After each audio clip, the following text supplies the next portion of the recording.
Hello दोस्तों, जय हिंद। कैसे हैं आप लोग? उम्मीद है आप लोग ठीक ही होंगे। और आज की सवाल जवाब सेशन में आप लोग का बहुत बहुत स्वागत है।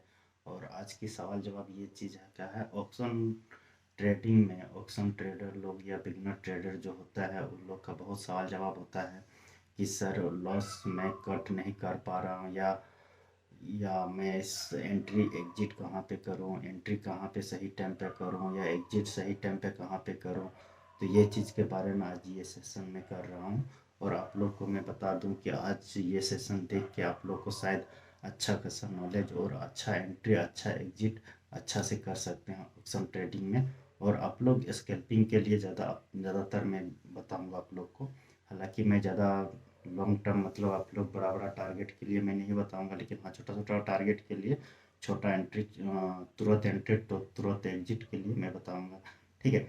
तो आज की सवाल जवाब का मतलब यही है कि ऑप्शन ट्रेडर लोग जो होता है, बिगनर ट्रेडर, उन लोग का बहुत ज़्यादा सवाल जवाब होता है कि सर मैं कहाँ पे कौन सी कैंडल में या कौन सी पैटर्न में या कौन सी सेटअप में मैं एंट्री करूँ सही टाइम पे, और कितना क्वांटिटी वहाँ पे लूँ या कितना क्वांटिटी में वहाँ पे ट्रेड करूँ। ठीक है। तो ये सेशन आज हम लोग के लिए बहुत अच्छा रहेगा और बहुत अच्छा आप लोग अगर ध्यान से अगर सुनिएगा समझ में आएगा तो आप लोग को, हालांकि प्रॉफिटेबल बनने से आप लोग को कोई रोक नहीं सकता है, लेकिन आप लोग को अपने में कंट्रोल रखना है, अपने में ध्यान रखना है और अपने में ज़्यादा विश्वास करके ट्रेडिंग करने में। एक सवाल ये भी आता है कि ऑप्शन ट्रेडिंग बहुत रिस्की होता है। हाँ, ऑप्शन ट्रेडिंग बहुत रिस्की होता है, 100% रिस्की होता है ऑप्शन ट्रेडिंग। ऑप्शन ट्रेडिंग में बेसिकली वही लोग को करना चाहिए जिनके पास एक्स्ट्रा पैसा हो, जिनके पास अपना बैकअप हो, जिनके पास सोर्स ऑफ इनकम दूसरा तरफ से आ रहा हो। तो उन लोग को ऑप्शन ट्रेडिंग करना है, ना कि बिगिनर ट्रेडिंग जहाँ पे सिर्फ एक ही पे निर्भर करने से ऑप्शन ट्रेडिंग में आने से काम नहीं चलता है। ऑप्शन ट्रेडिंग 100% रिस्की होता है और जीरो सम गेम है ऑप्शन ट्रेडिंग। तो ऑप्शन ट्रेडिंग बहुत रिस्की होता है। एक दिन आता है, 4 दिन जाता है, ये भी सही सही है, 100% सही है। बट आप लोग को 100% सही ये चीज़ का option sorry yes, option trading इसलिए 100% रिस्की है कि आप लोग को जो है ना, एक दिन में आप लोग को प्रॉफिट को डबल करना है। आप कैपिटल अगर 10,000 रुपये लेके आए हैं तो आप उसको डबल करने के लिए एक दिन में आप सोचते हैं, आप उसमें पेशेंस रख के आप ट्रेड नहीं कर रहे हैं, या आप उसमें उसमें परसेंटेज में आप ट्रेड नहीं कर रहे हैं। ठीक है। आप जो भी कैपिटल आपका हो, 5,000 हो, 10,000 हो, उसको डबल करने में आप लगे हुए हैं। ठीक। तो डबल कर एक दिन में डबल हो जाता है, एक दिन में जीरो भी हो जाता है। तो आप ऐसा मत कीजिए, डबल करने के चक्कर में आप मत रहिए, आप उसको स्कैल्पिंग कीजिए, छोटा छोटा प्रॉफिट लीजिए। आप कंसिस्टेंसी बना के रखिए डेली के, मतलब 500 10 500 1000 1500 ऐसा आप प्रॉफिट जो भी अगर दिन का मिल रहा हो, आप एक फिक्स मत रखिए प्रॉफिट कि हमको 1,000 रुपये डेली चाहिए तो 1,000 रुपये हमको मिलेगा तभी जाएंगे। ऐसा नहीं होता है ऑप्शन ट्रेडिंग में। आपको किसी दिन हज़ारों रुपये देगा, किसी दिन आपको 5,000 रुपये देगा। लेकिन लेकिन जिस दिन आपको 5,000 रुपये देगा तो आपका लालच बना हुआ रहेगा कि आज मुझे 5,000 रुपये का प्रॉफिट हुआ तो मुझे कल भी 5,000 का प्रॉफिट करना है। तो ये चीज़ आप लालच रखिएगा ऑप्शन ट्रेडिंग में, तो आपको 100% इसमें रिस्की है और 100% आपका पैसा जहाँ पे कैपिटल जीरो हो जाएगा। तो आप ऐसा मत कीजिएगा, आप कंसिस्टेंसी बना के रखिए, 500 1,000 रुपये जो डेली मिलेगा उसी में आप प्रॉफिट एग्जिट कर दीजिए। और आप एक अच्छा सेटअप को देख के अच्छा पेशेंस बना के रखिए और सेटअप अच्छा देख के अच्छा ट्रेड कीजिए, स्कैल्पिंग कीजिए, एक ट्रेड कीजिए दिन में और अच्छा प्रॉफिट लेके वहाँ पे 10 पॉइंट 15 पॉइंट के लिए आप निकल जाइए। प्रॉफिट बुक करने के बाद आप मार्केट को देखिए मत। मार्केट अगर देखिएगा तो बार बार मार्केट आपको बुला लेगा। मार्केट एनी टाइम आपको बुलाने के चक्कर में रहता है, और उन्हीं एनी टाइम आपका नज़र में वो मार्केट लगा हुआ रहता है कि आपको किस तरह से आपको लालच वहाँ पे दूँ जिसे आप जल्दी से एंट्री कीजिए और जल्दी से मैं पैसा ले लूँ। अगर आप इंट्राडे में ट्रेडिंग करते हैं, एक सवाल ये भी आता है कि इंट्राडे में ट्रेडिंग करके मंथली कितने की एक्सपेक्ट कर सकते हैं परसेंटेज। आप मंथली इसमें कोई नौकरी या कोई आपका बिजनेस नहीं है कि आप इसमें मंथली आप एक एक फिक्स परसेंटेज आप मतलब बना हुआ परसेंटेज आप ले सकते हैं। ठीक है। ये स्टॉक मार्केट है, अगर स्टॉक मार्केट में आप अच्छे से अगर पेशेंस रख के आप ट्रेडिंग करते हैं, आप एक अच्छा सेटअप, आपके पास एक अच्छा सेटअप हो, एक अच्छा इंडिकेटर हो, या एक अच्छा कैंडल स्टिक पैटर्न हो, या कैंडल जिस भी कैंडल में आप ट्रेड करते हैं, तो आप अगर पेशेंस में करते हैं, रिस्क रिवॉर्ड ज़्यादा मायने रखता है मार्केट में। अगर रिस्क रिवॉर्ड आपके पास अच्छा हो तो आप अच्छा खासा परसेंटेज निकाल सकते हैं। लेकिन इसमें आप बड़ा प्रॉफिट के लिए ऑप्शन ट्रेडिंग में नहीं नहीं आइए।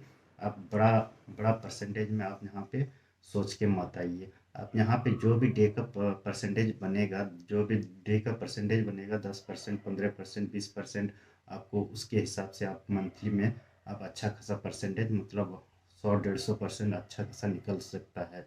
तो आप परसेंटेज एक यहाँ पे फिक्स या एक्सपेक्ट नहीं कर सकते हैं मार्केट में। ऑप्शन ट्रेडिंग में आप कभी भी फिक्स एक्सपेक्ट नहीं कर सकते हैं परसेंटेज। तो आप अच्छा खासा एक, तो आप लोग बेसिकली अगर आप लोग ऑप्शन ट्रेडिंग करने के लिए आते हैं तो एक अच्छा छोटा कैपिटल आप लोग रखिए। छोटा कैपिटल में आप लोग ट्रेड कीजिए और छोटा कैपिटल से आप लोग 1000-500 आप लोग डेली ट्रेड करने की प्रॉफिट करने की कोशिश कीजिए। आप लोग जिस भी सेटअप पे ट्रेड करते हैं उस सेटअप से आप सिर्फ 500 की प्रॉफिट पर लॉट लेने के लिए सोचिएगा, ठीक है। पर लॉट अगर 500 आए, 250 आए, आपका क्वांटिटी अगर ज़्यादा रहेगा, 1000 क्वांटिटी रहेगा, 2000 क्वांटिटी आप लेते हैं, तो आप हज़ारों लॉट, आपको 250 रुपया पर लॉट भी आप प्रॉफिट करते हैं तो भी बहुत अच्छा प्रॉफिट होता है ऑप्शन ट्रेडिंग में। लेकिन आप जो है एक लॉट लेते हैं, लेकिन वहाँ से 10,000 आपको चाहिए होता है। एक लॉट में 10,000 मार्केट एक ही दिन देता है, तो 9 दिन आपका वो 10,000 को 20,000 रुपया में कन्वर्ट कर देता है माइनस में, ठीक है। तो आप 10,000 के प्रॉफिट के चक्कर में मत रहिए, आपको 250 रुपये प्रॉफिट चक्कर कीजिए, लेकिन उसमें क्वांटिटी आप बढ़ा के आप ट्रेड कीजिए। प्रॉफिट हो रहा हो, पर लॉट आपका 250 रुपये भी प्रॉफिट हो रहा हो तो भी बहुत अच्छा प्रॉफिट होता है ऑप्शन ट्रेडिंग में। लेकिन आप स्कैल्पिंग कीजिए और बार बार आप मार्केट में मत आप चार्ट के सामने रखिए, मत रहिए चार्ट के सामने में। और चार्ट के सामने में आप रहिएगा तो 100% है कि आप डेली बाय डेली आपका कैपिटल जीरो होते जाएगा, ठीक है। तो आप कैपिटल को जीरो करने के चक्कर में ऑप्शन ट्रेडिंग में मत आइए। इसके अच्छा आप जाइए कैश पे ट्रेड कीजिए। कैश पे थोड़ा थोड़ा पैसा पैसा ज़्यादा लगेगा, लेकिन वहाँ पे सपरेट आपका बहुत अच्छा रहेगा और बहुत अच्छा वहाँ पे जीरो होने की चांसेस नहीं रहेगा आपका, ठीक है। तो आप कैश कैश में ट्रेड, कैश में भी अच्छा खासा 200-250 रुपये जो भी आपका प्रॉफिट आएगा, 1000-2000 रुपये, जैसे आप वहाँ पे कैश में शेयर लीजिएगा उसी हिसाब से आपका वहाँ पे भी प्रॉफिट बनेगा। लेकिन ऑप्शन ट्रेडिंग में लालच ही सबको जो है ना गला देता है। बेसिकली जो भी लालच होता है उस चीज़ के पीछे में बहुत सारा जो है रिस्की भी होता है, ठीक है। हम लोग को लालच में पड़ने के बाद जो है रिस्की बहुत ज़्यादा होता है। जो भी चीज़ में आप हम लोग का लालच हो तो वो चीज़ में बहुत ज़्यादा रिस्की होता है। तो आप लोग को एक सामान के लिए आप लोग एक एक टैम बना लीजिए, एक सेटअप बना लीजिए और एक कैपिटल को बांध लीजिए, ठीक है। कि इतना कैपिटल से इस टाइम में एक ट्रेड करूँगा, उस ट्रेड में हमको जो भी 10%, 15% जो भी हमको रिटर्न मिलता है डे में, उस रिटर्न को प्रॉफिट बुक करके मैं एग्जिट करके मैं अपना सिस्टम को क्लोज कर दूंगा। ना कि बार बार मैं वहाँ पे स्कैल्पिंग के लिए, हाँ आप बार बार स्कैल्पिंग कर सकते हैं जब आपका जो है पूरी तरह से आपको समझ में आ जाएगा कि हाँ मेरा रिस्क मैनेजमेंट पूरी तरह से मुझे समझ में आ गया है। तो आप बार बार स्कैल्पिंग करने के लिए आप कर सकते हैं, आपको कोई नहीं मना करेगा, कोई नहीं मना करेगा। लेकिन आप पहली आपको जो है कंट्रोल करना बहुत ज़रूरी है। पहली आपको 500, 1000, 500, 1000 ऐसे ही प्रॉफिट के लिए आपको सोचना है, ना कि आपको वहाँ पे डबल टेबल के लिए आपको वहाँ पे ट्रेड करना है, ठीक है। तो ऑप्शन ट्रेडिंग 100% रिस्की है, ये तो सबको जानता है। और इसी में आपको जो है 90-95% जो है ट्रेडर जो है लॉसेस में रहता है और 5-6% ही यहाँ प्रॉफिटेबल होता है, ट्रेडर लोग को करता है, ठीक है। तो आप लोग ऑप्शन ट्रेडिंग में आप लोग एक अच्छा खासा एजुकेशन करके ही आप लोग एक अच्छा सेटअप बना के अच्छा खासा एक, मतलब वहाँ पे आप लोग रिस्क मैनेजमेंट करके आप लोग ऑप्शन ट्रेडिंग कीजिए। तो एक भाई ने मैसेज किया है कि सर मेरा आज आज 1150 का प्रॉफिट हुआ था, कल की कैरी फॉरवर्ड फॉरवर्ड को लेके चल आए थे पुट में, ठीक है भाई। आज ठीक है आपका पुट में कैरी फॉरवर्ड लेके आए थे, आप एनालिसिस किए थे या किस बेसिस पे आप देख के आप कैरी फॉरवर्ड किए थे ऑप्शन में, ये तो मुझे नहीं पता। लेकिन हाँ ठीक है, अभी आपको प्रॉफिट हुआ तो बहुत अच्छा, बहुत अच्छी बात है। लेकिन कोई भी ऑप्शन में कैरी फॉरवर्ड करके आप ट्रेडिंग में पैसा नहीं बनता है। ऑप्शन में कैरी फॉरवर्ड वो तभी किया जाता है जब आपको 25-30% प्रॉफिट आज देख रहे हो, तब आज की कैरी फॉरवर्ड करके आप कल ले जा सकते हैं। कि आपका अगर माइनस भी हो जाएगा 20%, 30%, तो भी आपका कैपिटल में कोई असर नहीं आएगा, तब आप कैरी फॉरवर्ड कर सकते हैं। अगर आपका आपका ट्रेड अगर अगर लॉस में हो और आप उसको कैरी फॉरवर्ड करके कल लेके जाइएगा, तो चांस ज़्यादा पड़ता है कि आपका कैपिटल जीरो होने के लिए, क्योंकि आप आइस को कहीं भी फ्री से लेके कहीं भी कैरी फॉरवर्ड नहीं कर सकते हैं। अगर आइस को आप कहीं भी कैरी फॉरवर्ड करके लेके जाते हैं तो धीरे धीरे करके वो गलते ही जाएगा। तो आइस और ऑक्शन ट्रेडिंग में सेम ही होता है। तो इसलिए आप कैरी फॉरवर्ड तभी कीजिए जब आपका प्रॉफिट हो 30% 25%, तभी आप वहाँ पे अगर आप कैरी फॉरवर्ड करके लेके जाते हैं तो आपका 10% 15% कल अगर गैप डाउन या गैप अप ओपन हो गया मार्केट, तो उस वजह से रिस्की मार्केट ज़्यादा होता है इंडेक्स में। ठीक है, तो आई होप कि कैरी फॉरवर्ड आप नहीं की। एक भाई बोलता है कि सर मंडे से लेकर वीकली तक क्या गैप डाउन मार्केट गिरते रहेगा? भाई मार्केट का तो पता नहीं, लेकिन मार्केट आज जो गिरा है, आज तो पूरा ही मूवमेंट गैप अप ओपन हुआ था हल्का, लेकिन हल्का गैप अप ओपन होने के बाद मार्केट ने बहुत बड़ा रेड कैंडल बनाया, और बहुत बड़ा रेड कैंडल बनाया, अच्छा खासा पैटर्न जो बनाया डेली कैंडल में, उसको ब्रेक डाउन करते हुए बड़ा बड़ा मतलब 21,200 199 के आसपास मार्केट ने लो बनाया है। तो चांस है कि मार्केट यहाँ पे जो है आज अगला सपोर्ट इसका 20,800 750 के आसपास तक का जा सकता है। तो चांस ज़्यादा है, अगर 21,100 को 21,000 सपोर्ट को तोड़ता है तो 20,750 तक जा सकता है। ठीक है, और मार्केट चांस है कि गिरेगा मार्केट अभी, और अभी यहाँ पे सपोर्ट तोड़ दिया है तो चांस ज़्यादा है कि मार्केट अभी गिर सकता है। और आप लोग कैरी फॉरवर्ड अभी नहीं कीजिएगा, अभी ज़्यादा रिस्की है ऑप्शन ट्रेडिंग में। और ऑप्शन ट्रेडिंग में आप जैसे इंट्राडे में जो ट्रेड हुआ, प्रॉफिट हुआ, लॉस हुआ, आप वहीं पे एग्जिट करके आप वो घर में आराम से सोने की कोशिश कीजिएगा, ना कि कैरी फॉरवर्ड करके आइएगा। तो आप लोग को दिमाग में टेंशन ही टेंशन रहेगा, और मार्केट कल किस भी आपकी। इस बार एक भाई का मैसेज आया है कि सर आपका एनालिसिस में इतना अच्छा देख के मैंने ट्रेड किया हूँ तो बहुत अच्छा प्रॉफिट मिला है। भाई मेरा एनालिसिस जो है, मैं जो एनालिसिस करता हूँ सपोर्ट रेजिस्टेंस या पैटर्न को दिमाग में रख के, सपोर्ट रेजिस्टेंस को दिमाग में रख के, और कैंडल स्टिक को सबसे ज़्यादा परखना जरूरी होता है। उस विशेष पे एनालिसिस करना है कि किस कैंडल पे कितना मूव होने की चांस है और किस कैंडल में कितना मूव नहीं हो सकता है। तो support resistance become pattern become क्या इंडिकेटर, और उसके साथ साथ में अपना जो सेटअप बनता है उसको भी देखना जरूरी होता है। और जिस कैंडल को आप देखते हैं उस कैंडल के बाद दूसरा कैंडल की रिएक्शन क्या हो सकता है, ये अनुमान अगर आप में हो गया है तो आपको आपको परफेक्ट मार्केट में ट्रेडर बनने या आप प्रॉफिट निकालने में आपको कोई नहीं रोक सकता है। एक कैंडल के बाद दूसरी कैंडल किस तरह से परफॉर्मेंस करने वाली बन सकता है या आ सकता है, आप ये चीज़ को अगर अनुमान आप लगा लिए मार्केट में या चार्ट में, तो आप 100% आप प्रॉफिटेबल बन सकते हैं। तो कैंडल स्टिक को ज़्यादा रीड करना जरूरी है, उसको ज़्यादा लिखना जरूरी है, समझना जरूरी है। हर कैंडल को एक एक बारीकी से लिखो और सीखो, और जब तक आप कैंडल नहीं सीखते हैं तब तक आप मार्केट में प्रॉफिटेबल बनने से आपको। एक भाई का दूसरा भाई का मैसेज ये आया कि सर बेस्ट गाइडलाइन आप कैसे दे सकते हैं और कहाँ पे आपका बेस्ट गाइडलाइन मिल सकता है?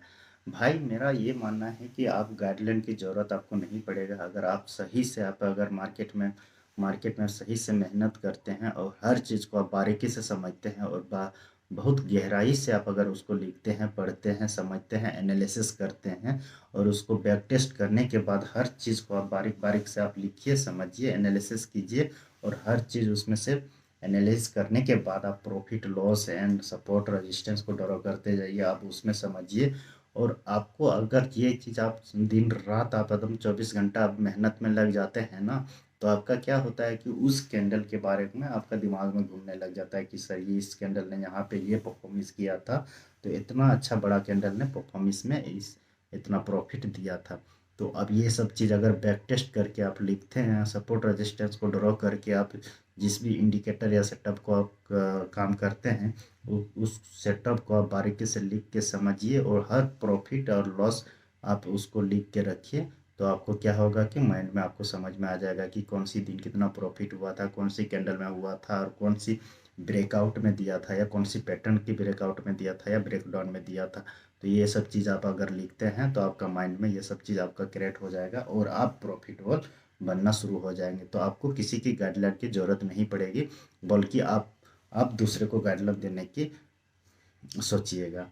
दूसरा हम लोग अगला सवाल में चलते हैं। Sir always giving the right information है या राइट एनालिसिस करने की आपको सीखने की बहुत ज़रूरी है। आप लोग को एक लर्निंग बेसिस पे आप लोग को बता रहा हूँ, ना कि वहाँ पे आप लोग को ट्रेड करने की आप लोग को कोई रिकमेंडेशन दे रहा हूँ। ठीक है, तो आप लोग ये लर्निंग समझ के आप लोग उस चार्ट को लर्निंग कीजिए, किस तरह से कहाँ पे पैटर्न, कहाँ पे एनालिसिस दिया था, किस लिए दिया था, और वहाँ पे कौन सी कैंडल ऐसा बना हुआ था जो वहाँ पे जो एंट्री के लिए दिया था, या नीचे जाने के लिए दिया था, या ऊपर यहाँ से ब्रेकआउट दे सकता है, या यहाँ से ब्रेकडाउन दे सकता है।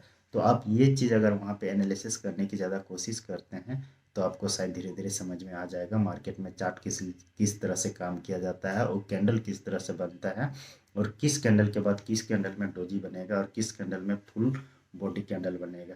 तो ये सब चीज़ भी आपको सीखने की ज़रूरत है मार्केट में। अगर ये सब चीज़ आप सीख लेते हैं तो आप मार्केट में प्रॉफिटेबल बन सकते हैं। अगला सवाल ये है कि सर आप ऑप्शन ट्रेडिंग में आप कौन सी सेटअप पे ट्रेड करते हैं और कितना दिन का प्रॉफिट करते हैं। सर मैं ऑप्शन ट्रेडिंग में मैं 5 साल से ट्रेड कर रहा हूँ। 5 साल में मैं 2 से ढाई साल में लॉस रहा हूँ, और 2 से ढाई साल के बाद मैं जब मेहनत करना शुरू किया हूँ तब तीसरा साल में मैं धीरे धीरे करके प्रॉफिटेबल बनना शुरू किया हूँ। और प्रॉफिटेबल बनाना शुरू किया तो मैं चौथा से लेकर अभी तक मैं प्रॉफिटेबल में ट्रेड हूँ। हाँ, महीना में मैं 22 दिन में मैं 16-17 दिन में प्रॉफिटेबल रहता हूँ, लेकिन 4 से 5 दिन मेरा लॉस रहता है। कोशिश रहता है कि लॉस को ज़्यादा कंट्रोल करूँ, प्रॉफिट में मुझे लालच नहीं रहता है। मैं हमेशा जब भी ट्रेड करता हूँ तो सबसे पहले वहाँ सोचता हूँ कि वहाँ पे लॉस कैसे मैं एग्जिट कर दूँ, लॉस हो जाए तो मैं एग्जिट कर दूँ। मैं प्रॉफिट के लिए मैं सोचता नहीं हूँ कि प्रॉफिट मुझे कितना चाहिए, कितना मिलेगा, कितना देगा मार्केट।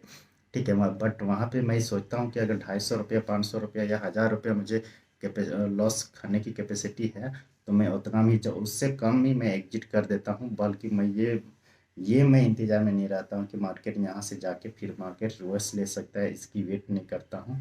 बल्कि अगर मेरा लॉस के पास अगर दिखा दिया तो वहाँ पे मैं एग्जिट कर देता हूँ, और प्रॉफिट आगे की ऊपर की प्रॉफिट मुझे जो मिलता है वो मार्केट देके जाता है, उसी से मैं स्कैल्पिंग करता हूँ। और मैं एक सेटअप पे स्कैल्पिंग करता हूँ, वही सेटअप पे मैं स्कैल्पिंग करता हूँ 2.5 साल से, और उस सेटअप को मैं पकड़ के अभी 2.5 साल से स्कैल्पिंग कर रहा हूँ और प्रॉफिटेबल हूँ।